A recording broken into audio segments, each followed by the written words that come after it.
I don't even know what episode we're on now. Ugh, I can't even speak. MMA Creators Podcast, episode number. I think we're at 46 now, and if it is that number, it's a great one to start on. That doesn't even make any sense. I don't know. I can't speak because UFC 300 happened last night, and I'm gonna go straight in there. Hyperbolic, maybe, but it might well be the greatest card I've ever seen. And I know we talked about that about 299 or 298 even, but this is different level. What did you think? Give me your immediate thoughts. I can't believe that everything leading up to this card was in place. There was no injuries, no weight misses, no pullouts, no anything. The biggest card of all time, and everything from start to finish went flawlessly for a fan, for a company, for an event. It was the pinnacle of the sport, and it was demonstrated on the biggest stage under the biggest lights. And we cannot speak another second. We have to go into it. You know what I'm going to say? Just quickly, I'm going to have to though. Go because on. You say it went smoothly. I don't know if this was specific to the UK broadcast, but there was loads of issues in the first, like before the first fight, before Cody Garbrandt Figueiredo fight. There was no sound. The UI was bugging. When Cody Garbrandt and Figueiredo were getting their walkouts, Cody Brundage and Bo Nichols, like sort of UI plate at the bottom was popping up. John Anik's voice wasn't appearing, and they had to do a whole like factory reset. I don't know if that was the same when everyone else was broadcast. That was TNT. I didn't see much about it online. Yeah, this was a massive issue with TNT for the good first 15 minutes. But yeah, apart from that, pretty smooth sailing, and I know where you're going to go with it, and I'll let you take the floor because you seem very excited, as I am as well. I've digested this, right? So when I'm about to speak and what I'm about to say is not through the blur of emotion that came over me just a couple of hours ago. That's the greatest knockout in UFC history. And I won't hear... No. I won't hear anything else. And if you tell me otherwise, I'll tell you 100 reasons that you're being stupid. I will tell you 100 reasons why you're being stupid. Because when you look at knockouts, you don't look at just how things played out in the octagon. You don't just have a look at the names that are mentioned in the fight. You don't just have a look at the highlight reel. You have to take a look at everything. And as I said before, this was set to be the biggest stage, not just in the UFC, in the sports history, in mixed martial arts, in MMA, in Pride, in Bellator, in PFL, in UFC, in everything. Everything is on the line. And this was the biggest card. It had all the champions. It had all the attention. It had all the star-studded celebrities throughout the entire thing. And there was one fight that stood out a little bit like a sore thumb because the BMF belt, Justin Gaethje versus Max Holloway, is the people's main event of the biggest card in the entirety. We have Max Holloway, who is a living legend in the UFC, who has made his debut at just 20 years of age. We have Justin Gaethje, who has got a bonus in every single time he stepped into the cage. We saw a 4-5 round shutout, and then we see the BMF point to the middle of the ground with 10 seconds left, put it all on the line against the most dangerous, violent man ever, arguably, in the lightweight division, and starch him cold on the center of the canvas of UFC 300. I will not be told that there is a bigger moment and a bigger knockout in history. Even the Conor McGregor Jose Aldo, I know that's memorable. No, that is incredible. But this is bigger. And the last thing I want to say to you, and then I shift it over to you. I was watching an interview this week. It was Demetrius Johnson and it was Max Holloway. And Max Holloway was speaking about when he was designing his clothing label, that he wanted to have him pointing down to the octagon against Ricardo Lamas as his logo because he wanted that Michael Jordan moment. He got that Michael Jordan moment and then some. Under the brightest lights, the biggest stage, he gets the most emphatic knockout of all time in the last second in the BMF belt going up a weight class. I can't comprehend how ridiculous that was. I can't comprehend it. It's incomprehensible, and it's the biggest, most substantial knockout of all time. The most substance knockout of all time. There's I no gotta doubt. have to counter there. The only one. It's definitely in that conversation. But I think for me, there is still nothing better than the Leon Edwards head kick. For me, I don't think that to come from the jaws of defeat like that against the pound for pound number one, a guy who's never even been finished. And the difference maker for me is that Holloway was knocked out a man who was already beaten, if that makes sense. So that's the line. But I understand what you're saying in terms of spectacle, the stage on the biggest event over the last 10 years, and the manner of which he did it on a buzzer beater knockout of a guy who's also never been flatline KO'd. I can definitely understand the points. It's a very close second for me, and that's no disrespect because it's one of my favorite moments in MMA history in recent memory that I've ever watched live. So yeah, And that unbelievable. was the only fight that I counted that in my head. That was the only thing I could think of. Leon Edwards, last second, Kamaru Usman, one of the prettiest knockouts. And this isn't just recency bias. I really did have a think about this. I thought about all of it. And of course, it's going to have added incentive because I'm British, of course. But it's the way that this event was held. It just adds such a different dynamic that no other fight in history, 100, 200, Leon Edwards, come on, any fight can't reach the magnitude of what this fight was. It simply cannot. Number one, because of the unique nature in which the fight was with Justin Gaethje for the BMF belt. And number two, because of the stage. It just is. It was. That is a big fight. That's though. when the most eyes were looking at the sport. What Leon Edwards done was incredible. Pound for pound, eventually, everything about that was sensational. But this just had layers and levels to it that fight could never have. As magical as it was, this just had a sprinkle. And you know, as well as I know, that highlight is going to live on for as long as this sport lasts. You know when you go to a UFC event, when you go to a UFC event and before the pay-per-view, the main card starts, they do that whole sort of eight whatever minute tribute to the UFC's history with Baba O'Reilly playing in the background. And they've got at the very start, they've got like 5 or 6 most iconic moments in the sport's history. They recently added Leon Edwards' head kicks over Kamaru Usman at UFC 278 to that list. And yeah, I would not be surprised to see that one added there as well. That's in a Hall of Fame sort of sector as on its own. And I had some thoughts on the fight that I really wanted to say for today because I almost feel like you might be feeling the same way about this. So this might be a bit dramatic. No, well, yeah, but that's no. how I'm feeling. Yeah. But the main thing was weirdly going into that fight, and as the rounds were ticking on, even before the fight started, I almost just felt this might be a bit dramatic, as I said, a bit disenfranchised, if that's the right term to use. I kind of just, I don't want to say I didn't care, but I almost felt like I was like, am I really falling out of love with the sport or something? Because I feel like I should be more excited than I actually am. And even though it's been a great night of fights, I've had a really good time. I was like, I don't know. I should be feeling something bigger for UFC 300. I don't know what's really missing. And when that right hand landed, that brought me right back and reminded me why I absolutely love MMA, because it's just every once in a while you get a knockout like that, and it just brought me right back down to earth. And then I was just all smiles, even at 6 a.m, whatever it was at the time. I was all smiles, and yeah, what a knockout!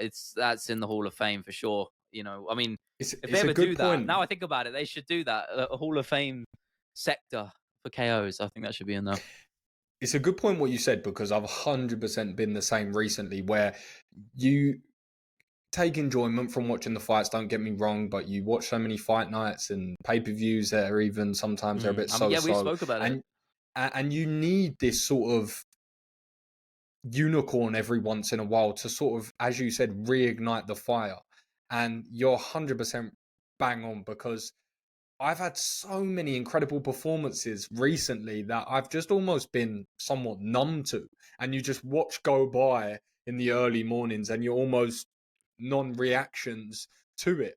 But that had me jumping up, absolutely flabbergasted. I could not believe what I was watching. My God. I could believe that Max was pointing down. I could believe that they were trading. But 1 second left on the timer to just crumble him. If they brought out a compass and the coordinates of that canvas, he would be laying in the dead center of it. And there is something about that which is just even more poetically correct about this whole event.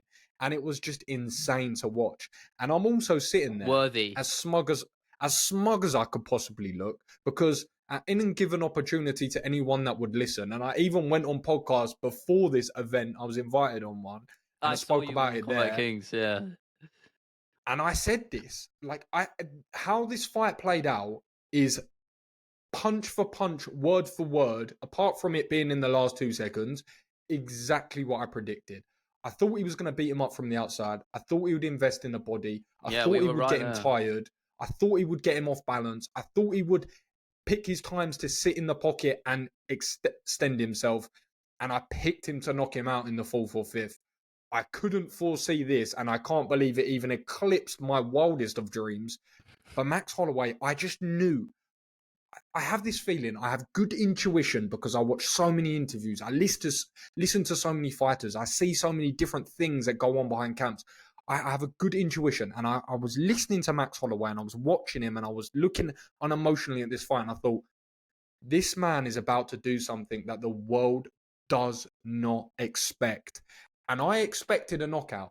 So I felt like I was in a minority, but I didn't expect that. And that when was you think Justin Gaethje going down, you don't think flat out. Yeah, you don't think a flat out KO if you're putting away Justin Gaethje.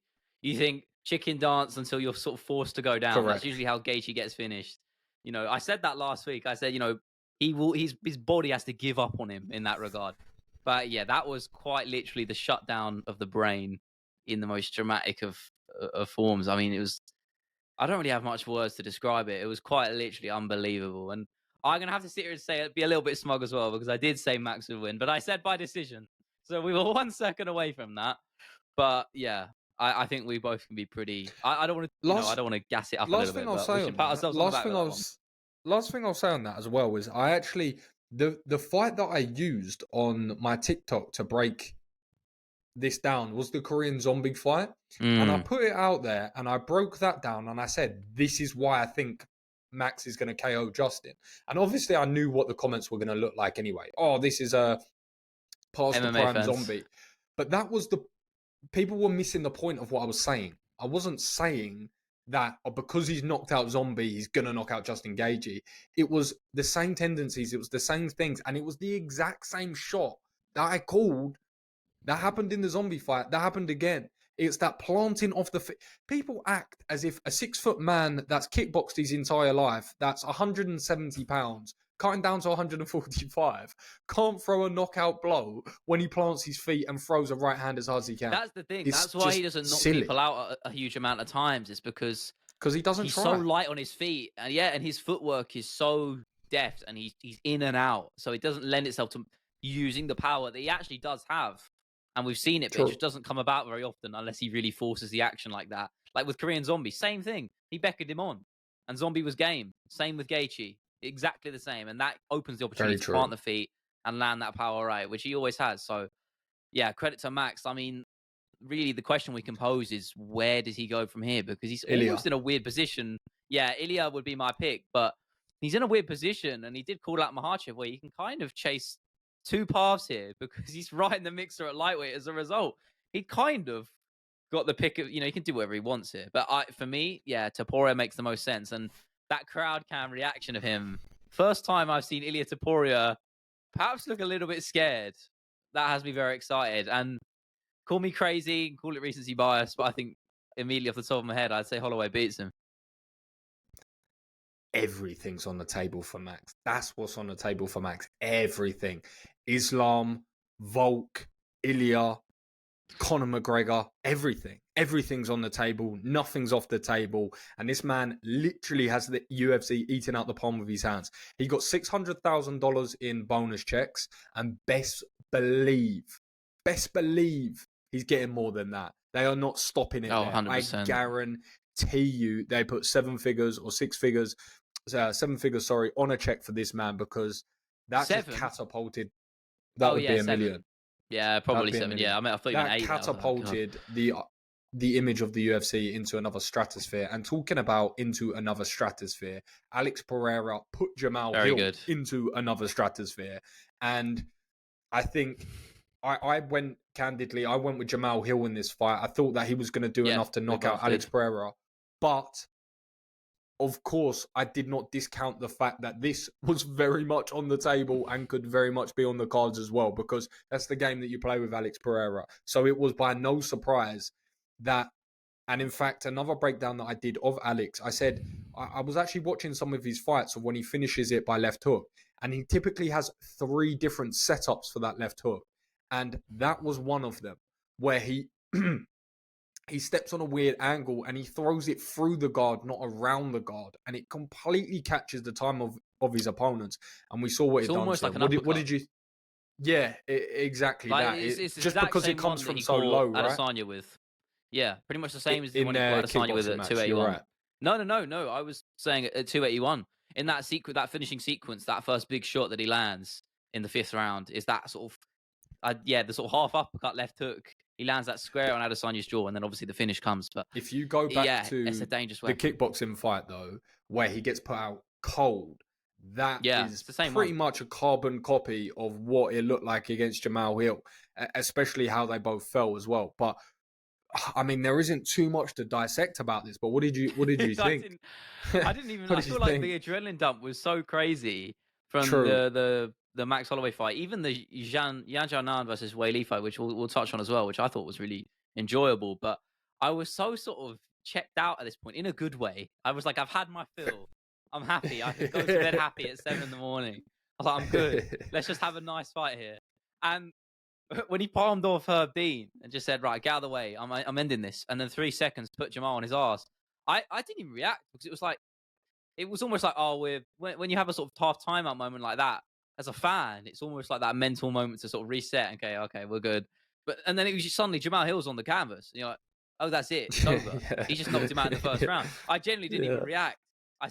There was no, not even surprise. I mean, I wouldn't say I was surprised because the matchup was very close, but it was just like, oh, he's defended his belt. He's just knocked out Jamal Hill like it's nothing, and then pointed him on the ground like, this is what you're giving me. This is the man you put in front of me at UFC 300, and I'll just put him on his ass like it's nothing. And yeah, at his age as well, it's impressive. That was always a big question mark for me going into this fight. Was Pereira, even with his lack of MMA experience, he's got the mileage in combat sports in general, and I think he's 36 now, which is coming onto that sort of back end of your career, around middleweight, light heavyweight. So that was always, a big factor for me. But yeah, I wouldn't say it made it look easy, because I feel like when you get a matchup like that, either guy can get caught and you can say what you want. Oh, it's dominant. But I wouldn't really say it's dominant because he got the finish, but Jamal was working it well. I mean, Pereira's leg kicks were great as well. He got caught. That's it really. And it was an incredible knockout, a great way to round off, as I said, the greatest card of all time, probably. I think a little bit of a disservice because he got caught probably doesn't do Alex Pereira's setups justice, right? Because he was probing, and you could see that he kept going to the body with that left jab to the body. Left hand and that jab. And it was terrifying me because of how heavy they are. You have to eventually respect that. You have to. And as soon as you start respecting that jab to the body, he comes upstairs with a left hook. And all of those setups don't always necessarily set up the thing that you're expecting. And then all of a sudden he's cutting an angle and you're flat on your ass and he's not even connected cleanly. It sounded like a long shot when he said he wanted to come out this fight unscathed and fight at UFC 301. He came out of the fight unscathed and wants to fight at 301.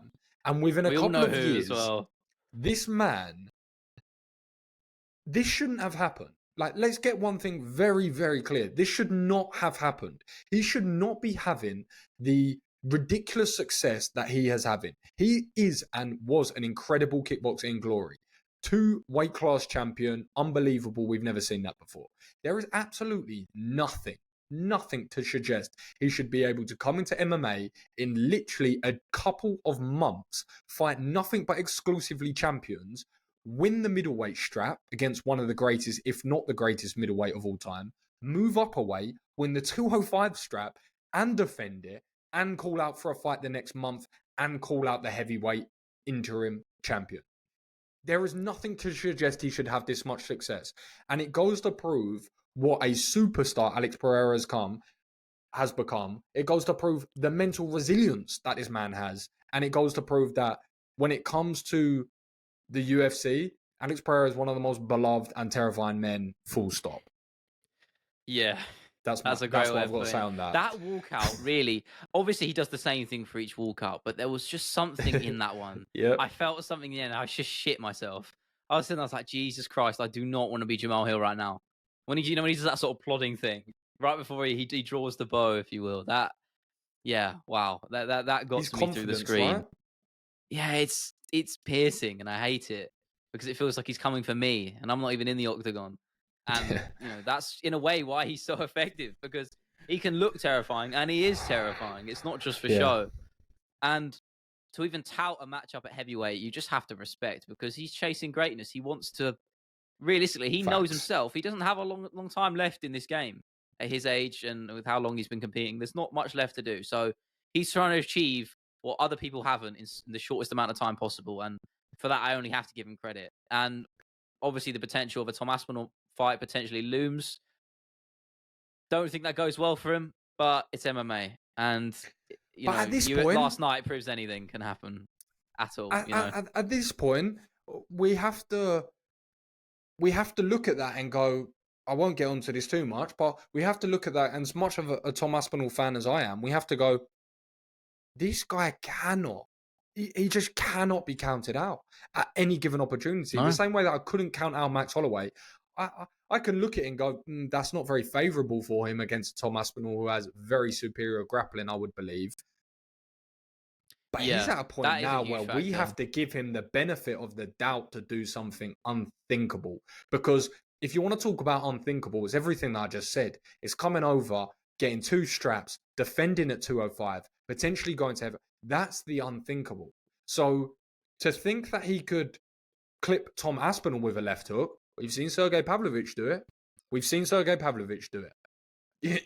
And we're not going off a lot, and we don't have a lot of holes to we don't have a lot of holes to look at. Don't plant that seed. We don't have a lot of holes to look at. I don't want it. So I have to pick minutiae. And if I'm looking, we saw Pavlovich catch him with a left hook. So there's reason to believe that Alex could do the same. And I'm not saying it knocks him out. I'm not saying he doesn't eat it for breakfast. I'm not saying he doesn't take him down, submit him.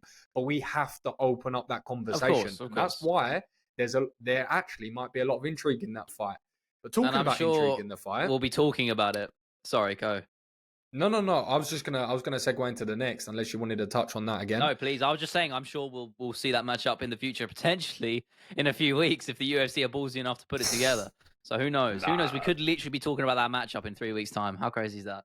But yeah, as you were.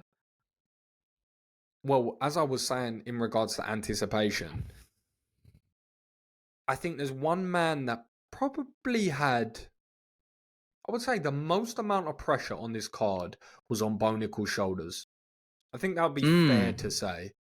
I think that would be a fair comment to make, that the most pressure, because everyone on that card had a matchup where, win or lose, if they performed and poured their heart out, they would walk away somewhat of a winner. Bo Nickal did not have that luxury. Bo Nickal went into that fight as the largest betting favourite in UFC history. He went on a spot where it was massively controversial to the public, where everyone was giving him backlash. He got a lot of not great receptions in the build-up. No. And he had a guy that people don't really know, but also don't know that he's very unpredictable and pretty dangerous. He's got a spike KO. He's got knockouts. He's got a 50-50 record, So he had nothing to win there. Nothing to win. He had to go out and finish him. And he did. What did you think about that performance? First off, I have to give Cody Brundage credit, because he's a man that was willing to just say, fuck it, I'm going to go for this. Throwing all sorts of stuff. He threw a flying knee, spinning back fist in the opening seconds. He was going for it. And you have to give him that, because he knew he was outgunned on the mat, grappling-wise, wrestling-wise. There's no way he's competing. I think any man would probably struggle with Bo Nickal's pedigree. So he respected that and said, I'm going to go and try and chase a finish of my own. And I don't think it's even crazy to say he nearly got it. There was a couple times there where Bo ducked his head for that takedown, and Cody was throwing that kick. They didn't land, though, did they? Yeah, of course. But it They was seemed on fine commentary like margins, is Bo my was point. hurt, but I don't think they ever landed. No, he wasn't. That's what I But did it was think. fine margins, is my point. So I have to give him credit for True. that and going for it. And for surviving as long as he did, there was a nice bit at the end of the first round where he was defending that rear naked choke and he had one of the arms trapped and he had 2-on-1 on the other one and he knew he was perfectly fine and the commentary team picked up on it to their credit.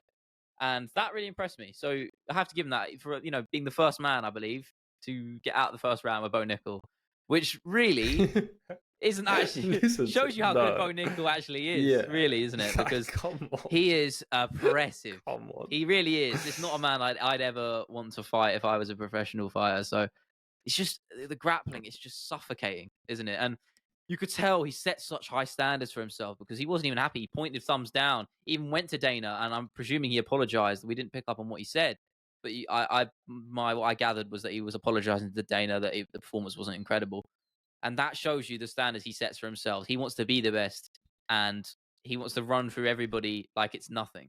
And I think he's a bit harsh on himself because I thought it was a pretty good performance. Maybe a bit measured, a bit slower than his previous ones, but he worked, and he got the choke in the second round. So you got to give it to him. You're 100% right. And the way I look at this is how ridiculous is this conversation? Like, let's actually zoom out for a second and think how ridiculous the conversation is about Bo Nickel. The fact this man has had 6 professional fights. He's under the biggest event of all time on a main card as the biggest betting favourite on a card where you have champions opening the card. That is a type of unique pressure that no one has ever experienced. Quite literally, no one has ever experienced that angle of a fight. He is the biggest betting favourite on a card that has champions opening up the first slot. And he's on the main card.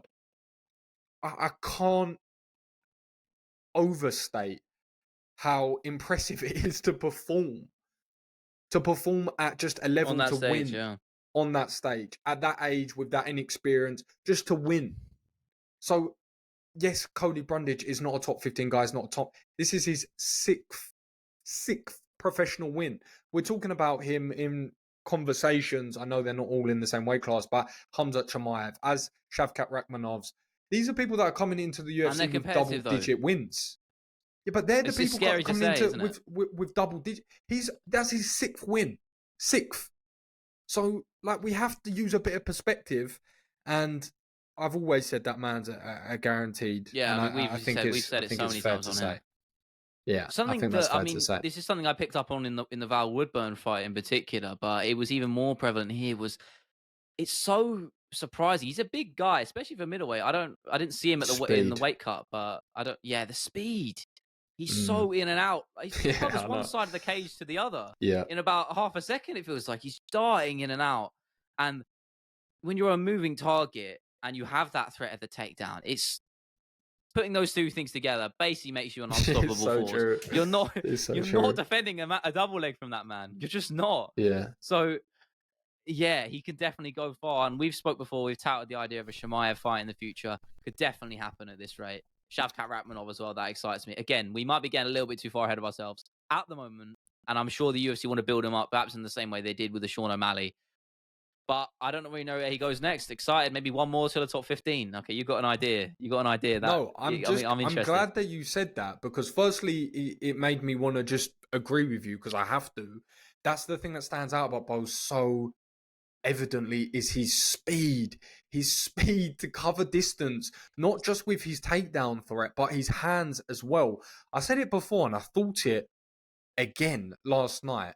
I know it sounds like a very weird comparison, but he really, really reminds me in regards to athletic capability of a Sean O'Malley.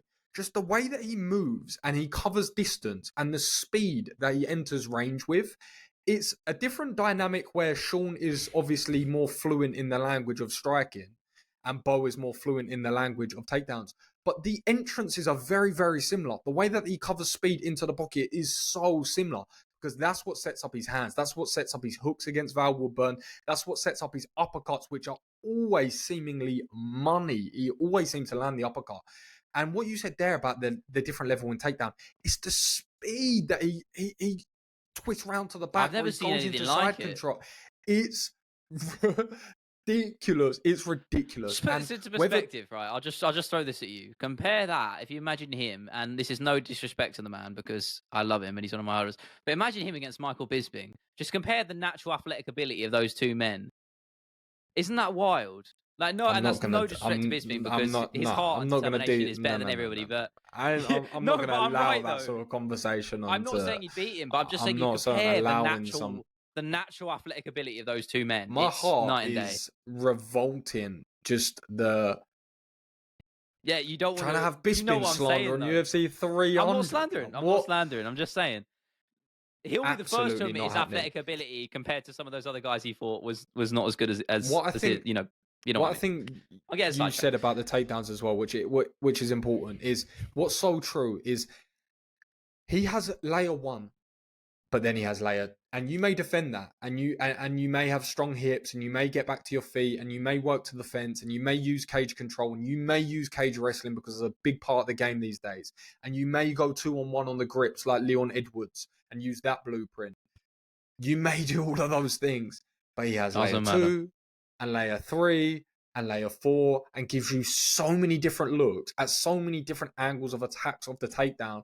He just drowns you mentally, physically, and then your spirit is just getting worn down, takedown by takedown. So yeah, he's a freak athlete. But what stood out majorly on the prelims for you anyway? Oh, hang on. Whoa. You're jumping ahead What? here. Why? You're What am I missing missing? a Oliveira versus Ahmed Sarukian. True. We can't be It wasn't skipping that. because it wasn't a finish. There was too many Yeah, it wild almost finishes passes that you, it's doesn't just it? sort of like meh. It was a very Decision. good fight, though. What's A that? really fun grapple fest. I loved it. That guillotine, shades of Volkanovski versus Ortega, Wow. of course.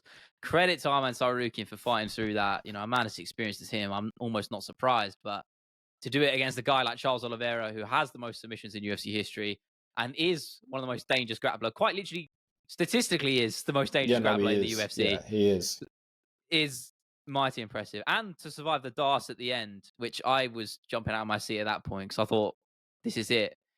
But there's something about a DARS choke where you can kind of survive it. Like in scenarios like that. So I wasn't getting too ahead of myself, but you have to give him credit. I thought the right man won. Credit to Charles. It really came to how the judges were weighing the threat of the submission, and they clearly gave him the first round as a result. But I think Arman did enough in the third to take it. I thought it was the right scorecard. As much as I wanted Charles Oliveira to win, as a huge The Bronx fan, I still thought Arman won. And really, that leads all roads to the winner now of Islam Makhachev versus Dustin Poirier, which just got announced, which I'm very excited for. Yeah. So what did you think of that? I mean, not the Poirier fight. We'll get onto that in a bit, but it's the a shame that Arman we Sarukian didn't get performance. 5. It's a shame we didn't get 5. Yes, 5, I agree. Right? That's obviously a shame.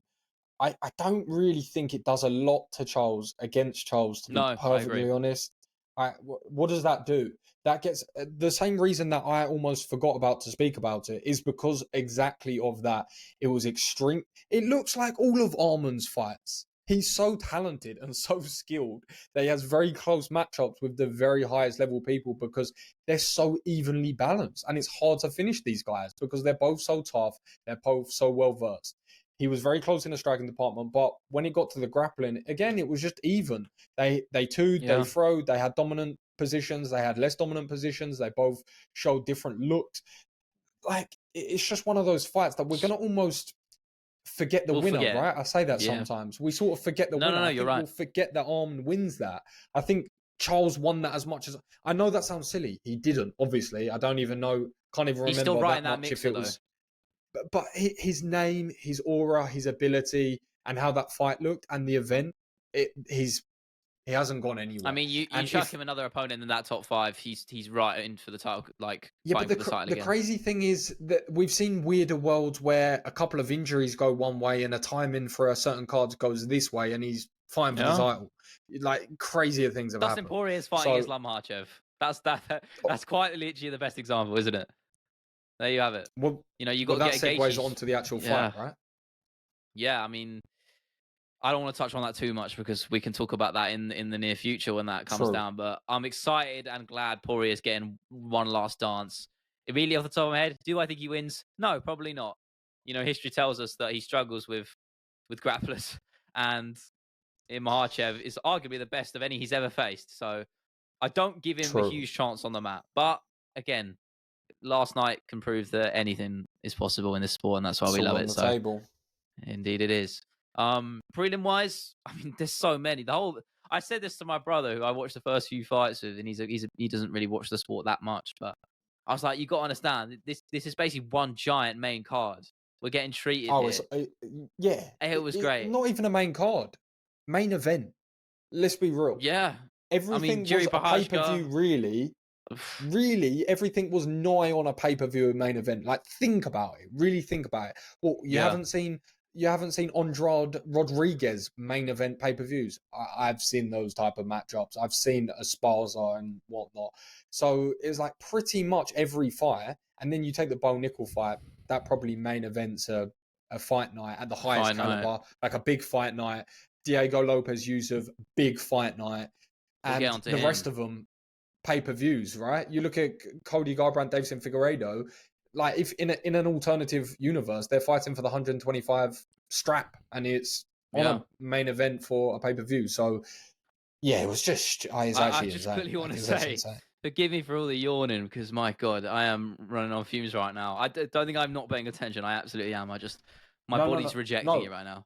This is a struggle for those listening of being a UK MMA fan. You're blessed that you're in Thailand, enjoying the sun, probably drinking a pina colada or something on the beach, watching the fight. I've not drunk alcohol yet, not at all. Oh, really? Not one. Yeah, not one drop of alcohol since I've been out. To be honest, I'm in this weird state with alcohol at the moment where I just really don't want it. I don't crave for it. I don't want it. And I just... Yeah, that's the way, man. I know it sounds a bit stupid, and I don't want to sound like that guy. But I'm at this point where Tom Aspinall said this thing when he came back from I've seen this. You know where I'm going with this. I think I mentioned it before. Yeah. But when he came back from his injury, I was watching all of his preparation coming back. And he said that he'd always wanted to be champion. He'd always invested time into this, always invested effort into this. But then when he had his injury, his mindset shifted after a while to, I need to be the best in this. I don't want to win a championship. I don't want to just keep trying to win fights and doing things a little bit half-hearted, not realizing. I want to do everything, obsessed at the highest level. And he started re-engineering his entire life, essentially. So many minute details. And I know that's a big side tangent, but basically what I'm referring to there is that's what I found myself I'm trying to do. Not just because I saw that, but just where I am with my business. I just want to keep improving it in every fine margin that I can. And although it sounds a bit ridiculous, but if I have something like drinking, where possibly I could go out and drink, even if it's going to make me that bit closer to maybe getting ill, or maybe getting a hangover, or maybe spending the morning not very productive, or not wanting to work, I don't want to do it. Like, I don't want to do that. I want to try and engineer everything as best as I can, to the best of my ability, to everything that's going to maximize what I can create with my brand and business. And that's what I'm realizing that I'm trying to do. Obviously, I don't do that perfectly to how I want, but it's things like that of why I make those sort of decisions now. Yeah, I mean, for me, it's not even I don't come up from a sort of business That's a big perspective, side tangent, personally. No. I'll just round that off. I mean, for me, it's just. But I went to just before you jump on that. Just before you jump on that, because I just to round out what I said there as well. I've had a million different stages with it. I've had a stage where I couldn't drink it because I was on a skin tablets, and that was a year. I had a stage when I was in lockdown and I couldn't go out, and I never drunk if I didn't go out. So I didn't drink for a year. And now I've had a point where most people, it'd be the opposite. Yeah, right. But I never. It's weird, isn't it? I would only drink when I go properly out, and because I never went properly out, I never went against what I'd always felt and didn't drink when I went properly out. So that was another year. And then I realized when I got to Thailand, the last time I drank was in Thailand last year. So I come out here and I just sort of had that in the back of my mind anyway. And I just thought, I really don't even what's the want point? it. And you almost don't want to cut it. You don't want to end the streak. You're like, well, I feel like that's the thing, right? Yeah, exactly. I'm the same. I'm coming up on nearly a year now. I mean, I hate when I say that, because it sounds like, I used to be. It sounds like you when people think that you're recovering alcoholic. It's fair. It's not that. You just never cared in the first place. Like that's me as well. You know, I was never bothered, I did to a so small I just part. was like, cut it out now. Yeah, I mean, No, actually, that's a everyone's at lie. No, different I didn't. levels. I didn't. But I went through, like I said, I went through every cycle. I just went through every cycle, Yeah. like different reasons, and then it Mm. eventually came full circle to a point of, okay, I've got all of those reasons anyway, like little reasons, and then the overarching reason for me now is, okay, it's just going to be suboptimal. It's going to be suboptimal Yeah. time, typically, because I'm going to be spending that drinking somewhere. It's going to be suboptimal cost. I don't really need to be spending that. It's going to be suboptimal health, suboptimal attention, Everything. suboptimal energy. So it's just like, it's not net positive. It makes no sense. Exactly. So, sorry. No, I And mean, I'll relate the that reason back what to I was going to fighting. I say did is, if I actually look see. down, it's because Okay, I'm trying to order my dinner because everywhere's shutting. But Oh, sorry, yeah, no, you it's were all saying. good. No, so I'll just tie that back into MMA before we go back onto the prelims. Is that I saw popped up on my timeline, Mark Coleman. I believe he's 3 years sober. I don't know if when Yes, that tweet was yes. posted, but very recently. So, and of course, he wrapped the BMF title round Max Holloway's waist, which I thought That's was cool. a pretty fitting tribute. And just going back into that event, the prelims were stacked, as I said. Diego Lopez is an absolute superstar, and it's the guys and girls who just can't speak English that always seem to be the most charismatic, you know, inside and out of the cage. And my God, that guy is unbelievable. You know, Sadiq Yusuf is a very credible opponent. You know, he gave Arnold Allen a very good run for his money back in the day, and obviously he's on that precipice of the top 15, which in the featherweight division is extremely stacked, very difficult to do. You know, to get a number by your True. name, and That's Diego very Lopez true. snatched that without even a second thought. So give me that number. I'm going to uppercut you, and that's it. It's done. And I felt a bit bad for him that he didn't get a bonus because I feel like that was very He very will. harsh. He did. He did. He did. They didn't give out the 300s to them all, but he said, I'm going to take care of them. And he will take care of them. I guarantee he gives them Yeah, a of good course, 70k each or something like that. Because I that's hope what I so. realized as well about the UFC, you know. I was sitting there last night and I'm sitting there thinking how they've separated themselves. And this is a bit of a side tangent. I know we don't have a lot of time, so I appreciate that I'm running this. But Brendan Schwab said something the other day that I can't help but get out of my mind. He said, what if we're wrong? What if we're wrong about fighter pay? What if we're right in regards to, of course we want it to be more. Of course we want the athletes to be paid more across the board, and it's a bit 100%. Like it's not even worth needing to be said. But how about if fighting isn't? Fighting is not like basketball. It's not like NFL. The business is not like the NBA. It's not like any of those. It's very unique. And what if this was the way to run a fight business? What if when we talk about margins and profit margins and how to pay people and the structures, what if we're not actually right? Because there's only one example of someone who's done it correctly and is thriving, and that's the UFC. No one else has done it to a level where they can do it at a high level sustainably.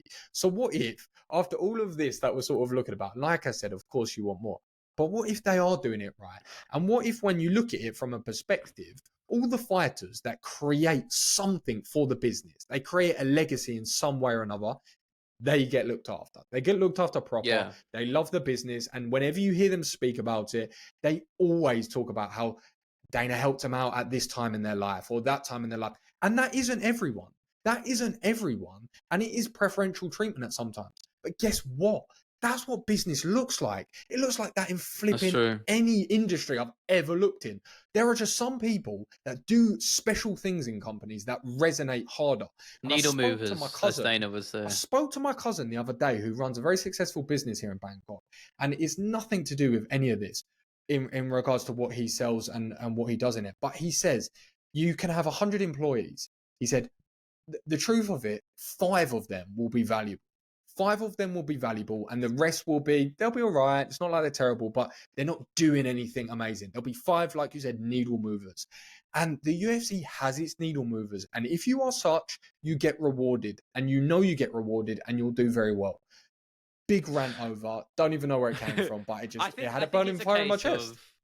I appreciate you playing devil's advocate little bit, but no, I get where you're coming from. I think the structure-wise, as you said, I think structure-wise, the UFC do a very good job. I think the system they have in place and the way things are ran in that regard are very good. I think it's just the bar overall that has to be raised in terms of for everybody. We need to move as a block from here to up here massively on all fronts. So the top guys should be paid more, and so should the bottom guys. All, relatively in terms of the scale, I think that's fine. And I don't think the But that's system my should change. point. I think preferential treatment is necessary for a business like this. But I think the bar just needs to be moved upwards. That's probably what I'd say. But the thing is, I don't think it's preferential treatment. Like the blueprint's there. If you want that rub, the blueprint's there. You've got a couple of categories to fall into. Are you going to be the undefeated prospect with the aura of just finishing guys? Are you going to be that guy? Are you going to be the guy that takes on any short notice fight, anyone, anytime? Are you going to be Or are you Kevin going to be Holland? Renato Are you going to be that guy? Moicano?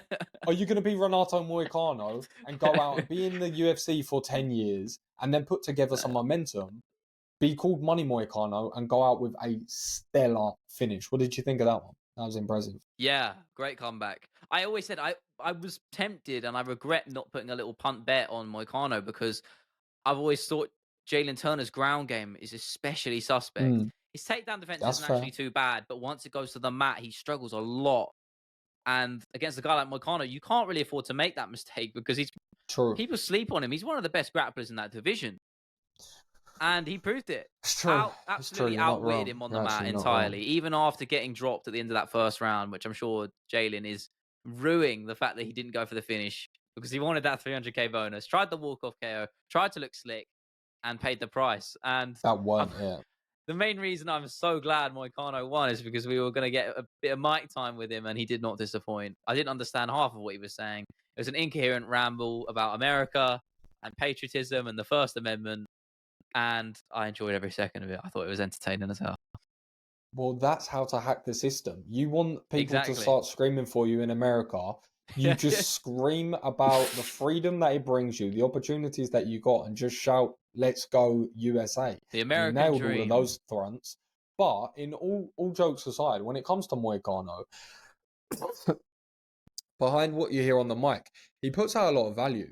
And he spends a lot of his time actually learning the structures of economics to a level where we all should know. It should be of knowledge and how to use money and how to understand it and how to understand the financial systems. And it's definitely something that he's opened my eyes on more apparently on a day-to-day of I need to get better because I listen to him speak in interviews and there's some elements that I'll know of things, but I don't know it to the level and I need to. And the fact that he's putting out that information for young fighters, as is other people, but him especially is his sort of brand. He's putting that out. He's telling you what books to read, the podcasts he listens to. And you listen to him speak on the topic, very coherent, very articulate, and very knowledgeable. It's impressive. I'm impressed. I'm impressed. Yeah. I just went off on one. Was probably a bit of a downer on the card. And Oh, I feel that's bad the for most him Sterling flipping fight ever. It is, isn't it? And I feel like it's a little bit harsh to say it's his fault because Calvin Kattar offered him nothing, really. No. And no. Obviously, it takes two to tango. So I don't want to, rain on Sterling's parade too much because I feel like he really did what he needed to do. It's a fight at the end of the day. You're not trying to make it look pretty, and he didn't. And it was pretty fucking boring. And I fully concede that. But where that puts Sterling right in that mixer, doesn't it? It really does. And I was a bit pissed off they didn't give him any mic time, to be honest. I think that's very harsh. It's hard to know if it was a scheduling I know you thing can or say, not, right? yeah, I get. It's hard to know. It's just hard to know with the UFC, it wouldn't surprise that might me. just be a very simple answer to that. Yeah, it may well be. The truth of it is, and sometimes it is. The truth of that is, it was a phenomenal performance against a tough Calvin Kattar, and like you said, Calvin didn't really progress the position sometimes, where he got stuck, so he wasn't given anything, and Aljamain wasn't giving anything up. Because he's a dangerous guy on the feet and you want him on the floor in your realm. And I think it was a little bit unfair because there were stalemates where it was on a knife edge in regards to what could happen next. It could either be Aljamain collecting the ankle that he was controlling, bringing it in, getting two hooks in, and it's as good as over. Or it could be Calvin Kattar getting his foot back to the cage, working underhooks, getting back to standing and landing devastating elbows like we saw him do against Max Holloway. So it was like, sometimes it wasn't getting the rub maybe on the commentary, and I'm never one of those guys but I just think it's true. I think there were some positions in the Oliveira Arman Sarukin fight, which were very similar, almost. Not necessarily identical, but the difference is as well, I think they maybe just viewed it a little bit differently, but Aljamain on the feet looked smoother, more refined, more Yeah, he looked good. patient. He was probably better than we've ever seen it. And I know it wasn't listen, we went and saw what Max Holloway done, and Aljamain went, I'm going to go and do a Night Max day there. Holloway. But let's be real. Like, let's give him his flowers where they're due. I don't care what narrative you want to spin to it. Calvin Kattar landed hundreds of significant strikes on Max Holloway. As good as that performance was, and for what he just done, he didn't land any on Aljamain Sterling. Any. And you can say that was the injury. You can say that's after the fight he's had with Matt. But like, let's just give him his flowers where they're due. He didn't land any. Yeah. Aljo pieced him on the feet. He got to his spots, and he didn't get the submission, and he could have been maybe more aggressive with it, of course. But he dominated him, and he made it look flawless. He wasn't in trouble at any point. He made it look flawless, and it was impressive. And Brian Ortega's next. Oh, I tell you what, that's a fun grappling matchup. That, yeah. Been saying I'm there this. for it. You know I've been I'm saying there this. for it. Yeah. You know I've been saying Who this. did for I a say? Who minute. did I say should fight Ortega recently? Fuck. It's off the top of my head. I don't know.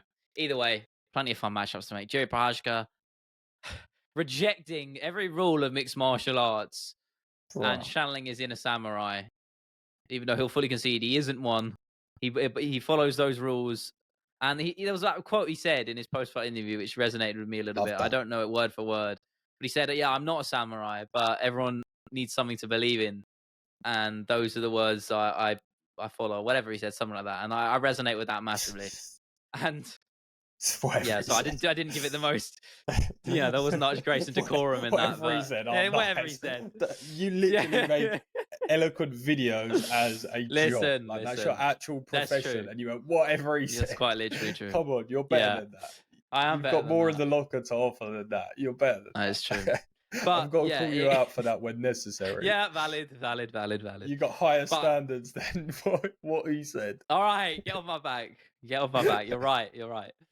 But he decided to just reject mixed martial arts entirely and said, I don't care about your leg kicks, Alexander Rakic. I don't care about your strong start and your high pace you're saying. I'm going to walk you down and I'm going to put you away like it's nothing. And that's exactly what he did in the most Jiri Prochazka way possible. It almost felt like, even with the success Rakic was having, and it was just mounting up the number of strikes, you just weirdly felt that even with, oh my God, that came through the mic. That was grim.